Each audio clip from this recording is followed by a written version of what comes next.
레이기는 어떤 주제를 강조하는 책일까요? 예배. 그렇죠. 예. 제사, 곧 예배를 강조하는 책입니다. 그럼 레이기는 총 몇 장까지 있을까요? 27장. 7장까지 있습니다. 어이, 권사님. 예. 그럼 레이기의 핵심 구절은? 11장 44절, 45절 말씀. 레이기 11장 44절, 45절입니다. 그럼 레이기가 말하는 레이기에서 강조하고 있는 제사, 곧 예배란 무엇일까요? 같이 읽어보죠. 죄인인 인간이 거룩하신 하나님께 나아갈 수 나아갈 수 있도록 누가? 있도록 하나님께서 하나님께서 열어주신 열어주신 유일한 길. 유일한 길이라는 거예요. 네. 아까 이 페이지 보시면 예배란 타락한 인간이 하나님 앞에 나아가 죄사함 받고 구원받을 수 있도록 하나님이 제시해 주셨던 유일한 방법이다라고 기록되어 있죠. 그러니까 예배라고 하는 것은 죄인인 인간이 거룩하신 하나님 앞에 나아갈 수 있도록 하나님께서 열어주신 유일한 길이라는 거예요. 그러니까 하나님께서 열어주셨으니까 이 하나님이 열어주신 이 길을 따라 오기만 하면 결과는 누가 책임지신다는 거예요? 하나님이 책임져 주신다는 거죠. 네. 그러니까 하나님께서 열어주신 유일한 길이 있는데 다른 길로 가면서 열심만 낸다. 그러니까 예배라고 하는 것은 단지 어떤 열심, 열정의 문제만 아닌 것 같아요. 예. 열심과 열정도 중요하지만 더 중요한 것은 방향이다 라고 할 수 있겠죠. 그래서 바르게 예배하는 것이 훨씬 중요한 것 같아요. 열정적으로 예배하는 것보다. 다른 그럼 그릇에다 담아. 레이기의 목표는 뭘까요? 레이기의 예배의 목표. 예배의 목표. 예배의 목표는 바로 거룩이요. 거룩. 거룩. 레이기의 스피릿, 핵심 스피릿이라고도 할 수 있는데요. 그럼 거룩이 뭘까요? 거룩은 아까 우리 김수진 전도사님 기도해 주셨던 것처럼 하나님을 닮는 것이에요. 거룩. 그러니까 레이기는 결국 예배를 통해 하나님을 닮아가는 삶을 살도록 하는 것이라는 거죠. 그러니까 레이기에서 가르쳐주는 바른 예배를 드리면 이 예배를 드리다 보면 이 예배의 질서를 따라가다 보면 이 예배의 율례와 법도와 규례와 명령을 따라 그대로 따라가다 보면 하나님을 닮아가는 삶을 살도록 그러니까 하나님처럼 생각하고 하나님처럼 말하고 하나님처럼 행동하게 된다는 뜻이에요.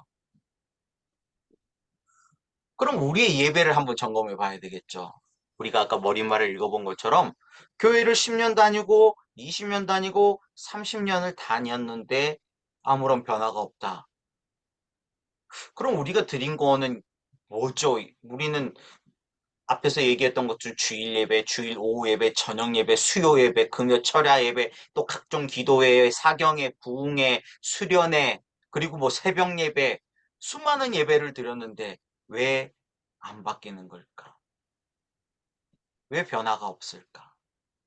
그럼 우리 예배를 한번 점검해 봐야 되지 않을까요? 레이기는 크게 두 부분으로 나눌 수가 있습니다. 1장부터 17장까지는 하나님께 하나님께 나아가는 길. 또 18장부터 27장까지는 하나님과 하나님과 동행하는 길. 외우기도 쉽게 27장까지 있는데 딱딱 77로 떨어져요. 1장부터 17장, 18장부터 27장. 얼마나 감사해요. 네. 1장부터 17장까지는 하나님께 나아가는 길이에요. 화살표로 하면 올라가는 화살표라고 할 수 있죠. 하나님과 동행하는 길은 좌우로 흘러가는 화살표라고 할 수 있습니다. 그러니까 레이기는 구원의 시작, 출애굽기로 말하면 구원 받았냐 안 받았냐에는 관심이 없어요. 이미 구원받은 백성들, 이스라엘 백성들에게 주시는 말씀이기 때문이죠. 그래서 우리가 출애굽기를 떠올리시면 출애굽기는 1장부터 11장까지는 내려오는 화살표, 그걸 은혜라고 했죠. 음, 예. 음, 그리고 12장부터 40장까지는 올라가는 화살표, 우리의 믿음, 응답이라고 했습니다. 음, 그래서 우리의 믿음의 응답의 수준이 점점 예, 성장할 때 우리가 그 은혜를 누림이 늘어난다. 우리가 그 은혜를 누리게 된다. 이렇게 정리를 했었죠. 레이기는 그것을 좀 더 구체적으로 우리에게 알려주는 책이라고 할 수 있어요. 그래서 매뉴얼 북이라고도 할 수 있죠. 레시피예요. 예, 레이기 스피릿. 줄이면 레시피죠. 우리가 요리를 할 때 레시피대로 하면 어떤 좋은 점이 있죠? 시간을 단축, 시간을 단축할 수 있고요. 또 평균적인 맛, 맛을 그렇죠. 맛, 평균적인 맛을 낼 수 있고요. 음, 또 다르게 표현하면 누구나 맛을 낼 수 있다는 그런 장점이 있어요. 그쵸? 예. 그래서 TV 프로그램 그 보면은 그 무슨 골목 뭐였나? 거기 보면은 백종원 그 셰프가 나와가지고 장사 안 되는 그런 이 식당들을 찾아가면서 이런 레시피화 하는 그런 비결들을 알려주더라고요. 레시피. 그러니까 레이기는 어떤 특별한 사람만 하나님을 닮아가고 거룩하게 살고 그렇게 되는 것이 아니고 누구든지 하나님을 닮아가는 거룩한 삶을 살 수 있도록 도와주기 위해서 레시피화 되어 있는 책, 매뉴얼 북이다라고 할 수 있죠. 예. 우리가 이제 나중에 민수기를 공부할 기회가 있다면 민수기에서 인구조사를 해요.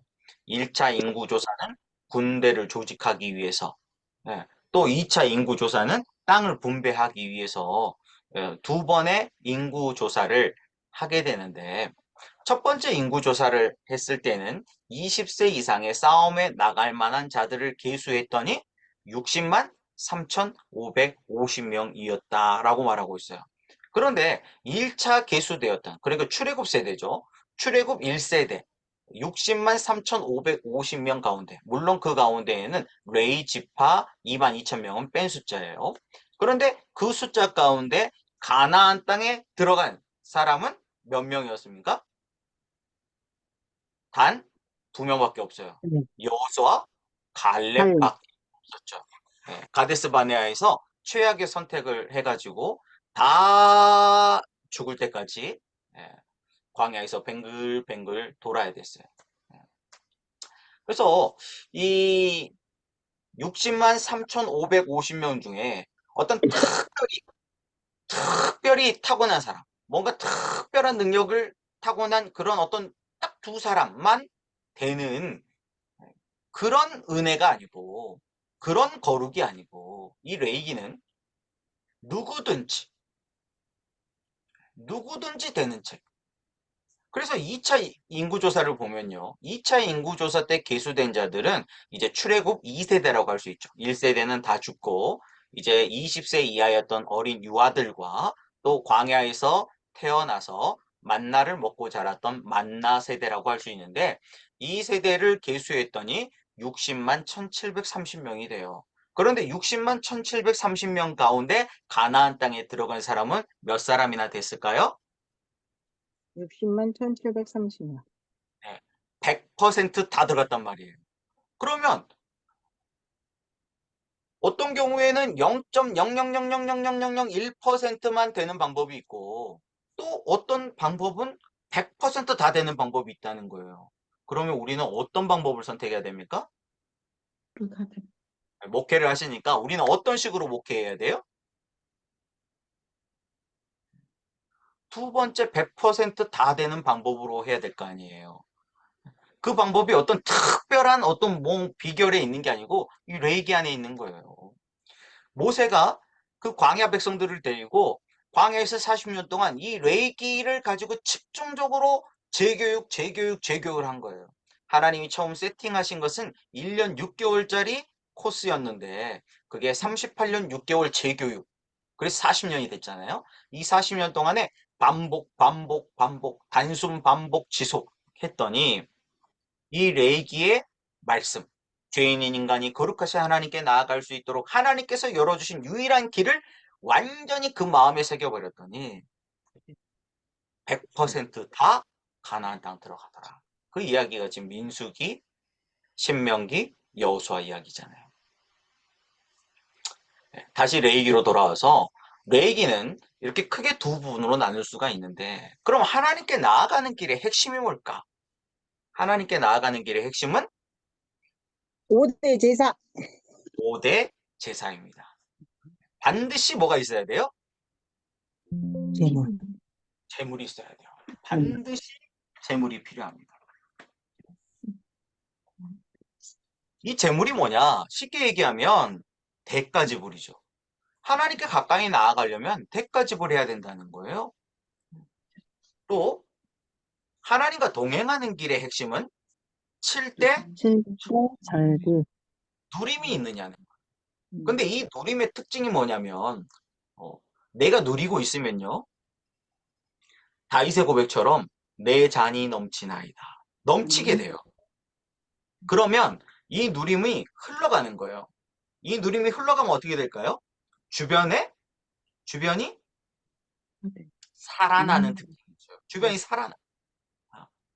좀 더 쉽게 얘기하면 내 주변 사람들이 기뻐, 행복해. 근데 나는 내 예배는 아무런 문제가 없어. 나는 나의 누림은 충분해. 그런데 내 주변이 죽어가. 어, 내가 딱 나타나면 내가 속한 직장이나 뭐 이런 데서 홍해의 기적이 나타나. 쫙 갈라지는 거예요. 예. 어, 우리가 이제 그 여성분들이 좀 싫어하시는 벌레 종류 있잖아요. 불 딱 켜면 탁 사라지는 애들. 예. 근데 누가 이제 우스갯소리로 그런 이야기 하더라고요. 아빠가 이제 퇴근하고 집에 딱 들어오시는 거예요. 띠띠띠띠 하고 딱 열리는 소리가 나면은 거실에서 놀고 있던 애들 와이프가 각기 자기 방으로 착 들어가 버린다는 거예요. 바퀴벌레처럼. 그런 아빠가 되면 안 되겠죠. 예. 아빠 오면은 막 잔소리부터 시작해가지고 다 잡는 걸 쥐잡듯이 아주 막 조사버려. 그러니까 재빨리 아빠를 피하려고 샥 방으로 들어가 버리는 거예요. 주변이 죽어가고 있는 거잖아요. 그렇죠? 그거는 누림이 없는 거예요.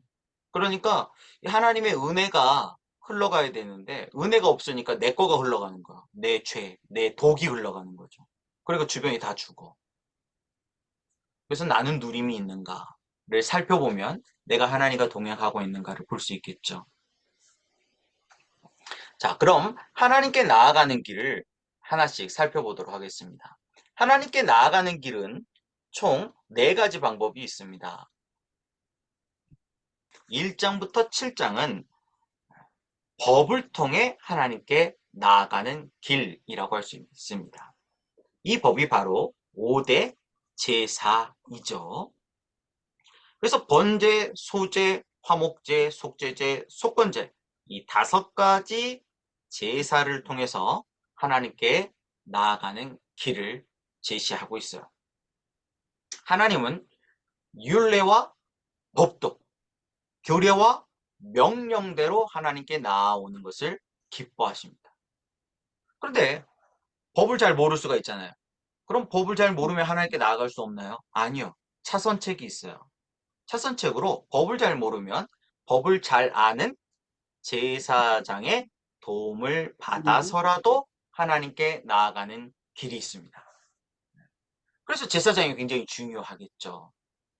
그래서 8장에서 제사장의 위임식을 하는데 막 일주일 동안 해요. 제사장이 굉장히 중요하니까. 그리고 9장에서는 바른 예배의 모델과 10장에서는 바르지 못한 예배의 모델을 알려줘요. 나답과 아비후가 다른 불로 제사하다가 그 자리에서 죽는 그런 장면도 나오죠. 여기에서 우리가 알 수 있는 건 뭐냐면 하나님 중심의 바른 예배를 드려야 한다는 게 굉장히 중요해요. 하나님 중심. 그럼 어떻게 드리는 것이 하나님 중심의 바른 예배일까요? 하나님 중심이다 그런 말은 하나님의 법, 하나님의 말씀대로 드리는 바른 예배라는 거죠. 네. 그래서 하나님의 말씀대로 예배를 드려야 돼요. 앞에서도 얘기했지만 열정적으로 열심. 그러니까 나답과 아비후가 예배를 안 드리려고 하다가 죽은 게 아니고 예배를 드리려고 하다가 죽었어요.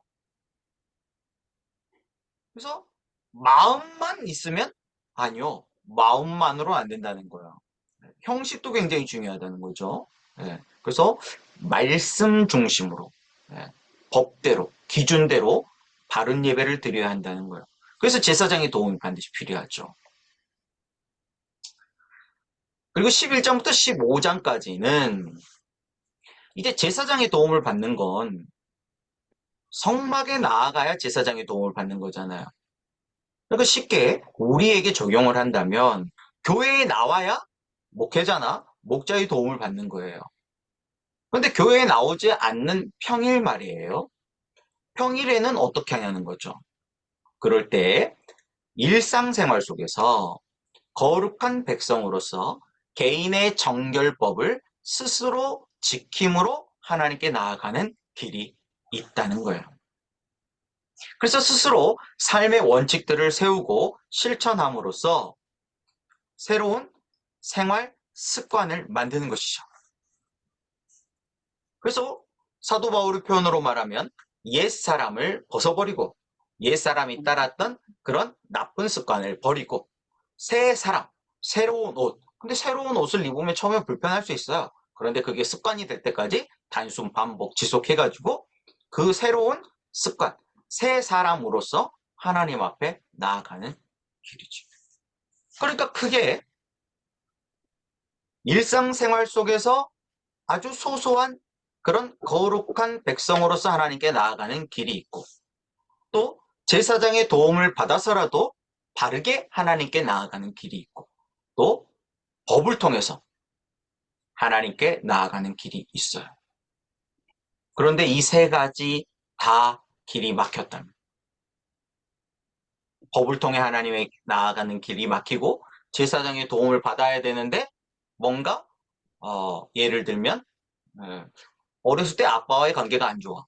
그러면 남자 권위자와 관계가 안 좋아요.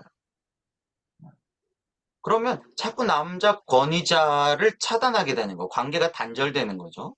그러니까 이 제사장, 예를 들면 남자 권위자, 목사님 또는 목자들하고 관계가 안 좋아. 그들의 도움을 받아야지 하나님께 더 가까이 나아갈 텐데 관계를 자꾸 차단시켜. 그럼 못 나가겠죠. 예. 또 엄마와의 관계가 안 좋았던 사람들은 여성 또 권위자들과 또 관계가 안 좋거든요. 예. 그런 문제들 때문에 이 길이 막히는 거죠. 또 일상의 거룩함으로 하나님 앞에 나아가야 되는데 어떤 개인적인 게으름 또는 어떤 고집 뭐 이런 것들 때문에 예, 이 나쁜 습관들이 바꿔지지 않는 거죠. 그래서 출애굽기로 말하면 광야에서 부정적인 감정을 긍정적인 감정으로, 부정적인 생각을 긍정적인 생각으로, 부정적인 언어를 긍정적인 언어로 바꾸는 이런 생활 훈련이 필요한데 이런 생활 훈련을 게을리하게 되면 거룩한 백성으로서 하나님께 나아가는 길이 자꾸 차단되는 거죠. 그럴 때 바로 16장 17장의 피, 바로 대속죄일의 이 피로서 이 막힌 곳을 뚫어주는 거예요. 그래서 하나님과 우리 사이에 완전히 막혔어요. 막혔어. 완전히 담이야, 담. 이렇게 바람이 숭숭 통할 수 있는 돌담이 아니고 완전히 막힌 콘크리트 담이야. 그런데 예수 그리스도의 십자가의 보혈로 어떻게 된 거예요? 하나님과 우리 사이에 막힌 담을 허무시고 화목제물이 되셨다. 그게 지금 이 얘기 이야기예요. 이 피로써 막힌 혀를 뚫어줬다. 그게 대속의 피의 의미죠. 십자가의 의미고요. 그러니까 많은 사람들이 십자가 하면 단지 죄사함. 그래서 과거의 죄, 현재의 죄, 미래까지 용서받았다. 그 틀린 말은 아닌데 그 본질적인 의미가 많이 훼손이 되는 거예요. 예수님의 십자가는 어떤 의미예요? 레위기로 말하면 16장, 17장의 대속제일의 피. 사실 이 피는 대제사장이 이스라엘의 모든 죄를 대신 짊어지고 죽으면 죽으리라 지금 이 지성소로 들어가는 거잖아요. 죽을까봐 이 허리에 줄 메고 들어가는 거잖아요. 예수님이 그런 대제사장으로서 이 대속제일의 피로서 또 드려진 이 십자가의 의미. 이 피의 의미는 그럼 대제사장이 다 알아서 다 해주니까 또 죄를 짓고 마음대로 살자 그런 자유인가요? 아니죠. 막힌 곳을 뚫어줬어요. 하나님께 나아갈 수 없는데 하나님께 나아갈 수 있도록 다시 길을 뚫어준 거예요. 그럼 어떻게 해야 돼요? 그게 은혜인 줄 안다면, 그것에 감사할 수 있다면 이제 거룩한 백성으로서 더 하나님께 가까이 나아가려고 예수님이 있겠죠. 재물, 대가 지불을 하겠죠. 또 어떻게든지 제사장에게 붙어가지고 붙어 생존의 법칙. 내게 붙이신 제사장이 누굴까? 내게 붙이신 멘토, 내게 붙이신 리더에게 딱 달라붙어가지고 그 제사장의 도움을 받아서라도 하나님께 더 가까이 나아가려고 예를 쓰면 있겠죠. 대가 지불하는 것이. 그리고 어떻게든지 하나님의 말씀을 배우고 하나님의 말씀을 가까이 함으로 법대로 하나님께 더 가까이 나아가려고 예를 쓰는 그런 예씀, 그런 대가 지불이 있겠죠. 그게 정상적인 십자가의 의미라는 거. 그런데 많은 그리스도인들이 그것은 목회자들의 일차적인 잘못이라고 생각해요. 예수님의 십자가를 완전히 오해해가지고 완전히 축소시키고 완전히 변형시켜버린 거예요. 그래서 예수님의 십자가는 마치 만병통치약 모든 것이야. 그래서 예수님이 십자가에서 딱 이루었으니까 너희들은 마음대로 살아야 돼 라는 식으로 가르치는 거예요. 그런데 구원파가 그렇게 가르치거든요. 우리가 구원파와 다른 것은 무엇일까요? 바른 십자가의 의미. 레이기만 우리가 제대로 공부해도 예수님의 십자가의 복음의 의미가 무엇인지 우리가 바르게 알고 믿고 순종하고 체험하고 하나님께 영광 돌릴 수 있겠죠. 자, 이렇게 하나님 앞에 피를 통해 하나님 앞에 나아가고 거룩한 백성으로서 하나님께 더 가까이 나아가고 제사장의 도움을 받아서 하나님께 더 가까이 나아가고 법을 통해 하나님께 더 가까이 나아갔더니 뭐가 좋냐? 하나님과 동행하게 되더라는 거예요. 그래서 18장, 20장에는 이제 거룩한 백성으로서 나 하나도 책임지기가 힘들어가지고 막 내 안에서 내 마음에서 막 싸우는 거예요. 그랬던 내가 이제 성숙한 거예요. 그래서 이제 나만 책임질 수 있는 것이 아니고 내가 속해 있는 공동체에 영향력을 줄 수 있는. 그래서 내가 속한 가정이 살고, 내가 속한 직장이 살고, 내가 속한 교회가 살고, 공동체의 성결을 책임질 수 있는 그런 거룩한 백성으로 성장하더라는 거예요. 어떻게 해요? 새로운 삶의 원칙들을 하나하나 지켜감으로써. 스몰 스텝이죠. 앞에 11장, 15장에서는 거룩한 백성으로서 개인의 정결법을 지키겠다 결단하는 수준이었다면 이제 그 결단한 것을 실천하고 그 실행이 하나하나 쌓여요. 실행이 쌓여. 그걸 뭐라 그래요? 습관이라 그러죠. 실행이 쌓이는 그런 새로운 삶의 원칙들, 그런 새로운 삶의 습관들을 통해서 거룩한 이런 성결 공동체를 세워가다라는 거예요. 저희 교회에서는 가장 첫 번째 훈련으로 세 줄 읽기 훈련을 하는데요. 세 줄 읽기도 한 1년 정도만 써보세요. 이게 대단히 어려운 게 아니라는 거예요. 한 1년도 아니죠. 이거 한 몇 개월만 써도요. 다른 사람이 도와달라고 먼저 손을 내밀어요. 두 번째는 이제 첫 번째는 거룩한 백성으로서 하나님과 동행하는 길이라면 두 번째는 이제 제사장으로서 하나님과 동행하는 길이죠. 앞에서는 제사장의 도움을 받아서라도 하나님께 나아가야 할 그런 수준이었다면 이제는 내가 제사장 수준으로 살아가는 거예요. 네. 레위기에서는 물론 좀 다릅니다. 레위기에서는 앞에서 제사장 위임식을 할 때는 어떤 제사장의 자격 요건이 아니에요. 그냥 하나님께서 레위 지파를 구별시키셔서 그 레위 지파 가운데 아론의 가문이 제사장이 되도록 구별시키십니다. 선 구별 후 훈련이에요. 저와 여러분도 마찬가지죠.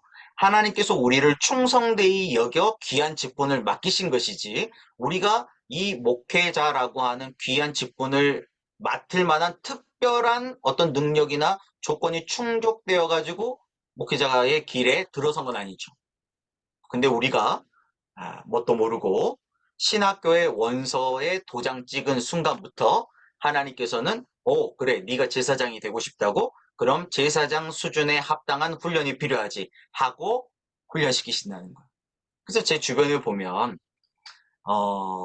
이 목회자들 또 선교사님들을 보면 아 광야가 엄청 세요. 광야 훈련이. 예. 왜냐하면 제사장 수준으로 훈련시켜야 되니까요. 그래서 제사장 수준으로 훈련을 시키고 이제 하나님과 동행하는 길, 하나님과 동행할 수 있느냐 없느냐를 점검하십니다. 21장, 22장에서는 제사장의 선걸 조건을 점검하세요. 그래서 하나님을 섬길 수 있는 제사장의 자격 요건에 못 미치면 원 스트라이크 아웃. 와, 레이기 셉니다. 예. 이 제사장의 결격 사유에 해당이 되면요. 바로 자격을 박탈시켜버려요. 원 스트라이크 아웃. 목회자 자격 바로 뺏어버리는 거예요. 그런데 먹여는 살려줘요. 죽고 사는 문제는 아니에요. 쉽게 얘기하면 구원받느냐 구원받지 못하느냐의 문제는 아니에요. 그러나 거룩한 제사장 직무를 계속 할 수 있느냐 없느냐의 기준인 거죠. 그래서 제사장의 결격 사유라고 하는 기준을 제시하십니다. 제사장 수준으로 사는 사람이 제사장이라는 거. 쉽게 얘기하면 집사라는 명찰이, 권사라는 명찰이, 안수집사 장로라고 하는 그런 명찰이, 나는 목사다라고 하는 자격증이 나를 지켜주는 것이 아니고 오늘 내가 제사장 수준으로 사느냐 못 사느냐가 내가 제사장직을 이어갈 수 있느냐 없느냐의 차이라는 거죠. 이걸 우리에게 적용한다면 이제 하나님과 동행하는 길 수준의 제사장이라고 하는 거는 그런 어떤 직분이 아닌 제사장답게 사는 성도가 제사장이라는 거죠. 그래서 앞에서는 제사장의 도움을 받아서 겨우 하나님께 나아가야 할 수준이었다면 이제는 내가 성숙해서 제사장 수준이 돼가지고 제사장 수준으로 하나님과 동행하는 수준이 됩니다. 특별한 삶의 원칙들을 세우는 것이죠. 그렇게 했더니 어떻게 돼요? 하나님께서 약속하신 이 7대 절기의 누림을 충분히 다 내 것으로 누리게 되는 것. 하나님의 이 부요하심을 누리게 되는 것이죠. 그렇게 되니까 어떻게 됩니까? 내 잔이 넘치나이다. 잔이 넘쳐요. 그래서 흘러가는 거예요. 내 주변이 다 살아나는 거죠. 그래서 25장에서는 안식년과 희년에 대한 규례도 등장하는데 이 안식일의 7대 절기의 누림이 안식년, 희년으로 점점 확대되어 가는 것들을 볼 수 있어요. 26장은 레위기 전체의 결론이라고 할 수 있습니다. 바로 두 길입니다. 하나는 축복의 길이고 하나는 저주의 길이에요. 하나는 하나님과 동행하는 7대 절기의 누림, 이 약속이 있는 축복의 길이고 하나는 경고가 있는 저주의 길입니다. 여러분은 축복의 길과 저주의 길 중 어떤 길을 선택하고 싶으십니까? 당연히 축복의 길을 선택하겠죠? 그러면 축복의 길을 어떻게 선택하죠? 저주의 길을 갔던 사람들은 난 다 저주받을 거야 라고 선택을 해가지고 저주의 길로 들어갔을까요? 그렇진 않죠. 네, 다 축복받고 싶을 거예요. 다 복을 좋아하잖아요. 그래서 축복의 길을 선택한다는 거는 어떻게 축복의 길을 선택하는 거냐. 27장은 레위기 전체의 부록이라고도 할 수 있는데 바로 축복의 길을 선택하는 방법을 우리에게 다시 한번 강조해 줍니다. 그게 바로 헌신이죠. 헌신. 헌신. 그래서 우리의 거룩을 유지하는 최상의 상태는 헌신입니다. 그래서 자리가 사람을 만든다는 말도 나왔나 봐요. 여러분이 헌신하고 있을 때 우리에게 약속하신 이 거룩을 우리가 가장 잘 지킬 수 있는 최상의 상태가 됩니다. 레위기는 바로 이 헌신을 서원 제도를 통해서, 이 서원 규례를 통해서 우리에게 헌신이 무엇인지를 알려줘요. 그러니까 헌신이 어려운 게 아니라는 거예요. 헌신은 서원이에요. 서원이 뭐죠? 서원은 서원의 스피릿을 반드시 지켜야 한다는 거예요. 서원. 서원은 마치 땡겨받는 거거든요. 우리가 이제 옛날에는 가불이라는 게 있었잖아요. 가불. 내가 형편이 어려워. 그래서 가불을 받아요. 내가 일하지 않았는데 다음 달 받아야 될 거 미리 땡겨받는 거예요. 가불 받았으면 어떻게 해야 돼요? 다음 달에 열심히 일해서 갚아야 하잖아요. 하나님은 이 서원을 엄청 기뻐하세요. 그래서 우리가 서원을 기도하면, 서원을 하나님 앞에 드리면 하나님은 즉시 응답하시는 경우가 많습니다. 그게 합당한 서원일 경우에 즉시 응답하세요. 미리 땡겨받는 거예요. 그러니까 보통 우리가 서원을 잘못 배워가지고 그러는데 우리가 보통 서원을 언제 하냐면 뭔가 급할 때, 뭔가 사정이 급할 때, 뭔가 큰 문제 앞에 닥쳤을 때 많이들 서원을 해요. 그러다 보면 우리가 이제 입다의 소원처럼 실수할 때도 있는데 소원은 사실 좋을 때 하는 겁니다. 평상시에 하는 거예요. 아무튼 그렇게 기도를 하게 되면 하나님이 기뻐하시니까 미리 땡겨줘요. 내가 하나님 이번에 하나님 나를 살려주시면 내가 이렇게 할게요. 뭐 이런 식으로 소원을 많이 하잖아요. 그럼 하나님 살려줘요. 그러면 살려주면 이렇게 하겠다고 했으면 그렇게 해야 되잖아요. 그게 소원이라는 거예요. 그런데 화장실 들어갈 때하고 나올 때하고 어때요? 다르다. 라는 말 들어보셨죠? 네. 그래서 미리 땡겨받고 우리가 지켜야 할 조건은 어때요? 잊어버리는 거예요. 일명 부도수표. 네. 그러니까 우리는 뭔가 헌신했다고 생각하는데 그 헌신이라고 하는 게 부도수표일 때가 많다는 거죠. 저희 교회에서는 이 헌신을 매주 주일 예배 때 번개적으로 훈련을 하고 있어요. 그래서 설교를 듣고 하나님 앞에 번개적 하는 거예요. 본 것, 깨달은 것, 적용할 것. 이게 소원이에요. 번개적이. 네. 그래서 적용했잖아요. 그러면 그것을 지키면 되는 거예요. 그러면 그게 헌신이에요. 그게 축복의 길을 선택하는 비결이라는 거예요. 하나님께 더 가까이 나아가고 하나님과 동행하는 길의 전부라는 거예요. 그렇게 살았더니 하나님과 언약 관계 수준으로 성숙한 관계로 동행하게 되더라는 거죠. 그러니까 레위기는 예배를 통해서 우리가 거룩한 삶의 예배자가 되도록 하나님처럼 생각하고 하나님처럼 말하고 하나님처럼 행동하는 삶의 거룩한 예배자가 되도록 하나님을 닮아가는 삶을 살도록 도와주고 있다는 거예요. 그래서 레위기가 중요한 책입니다.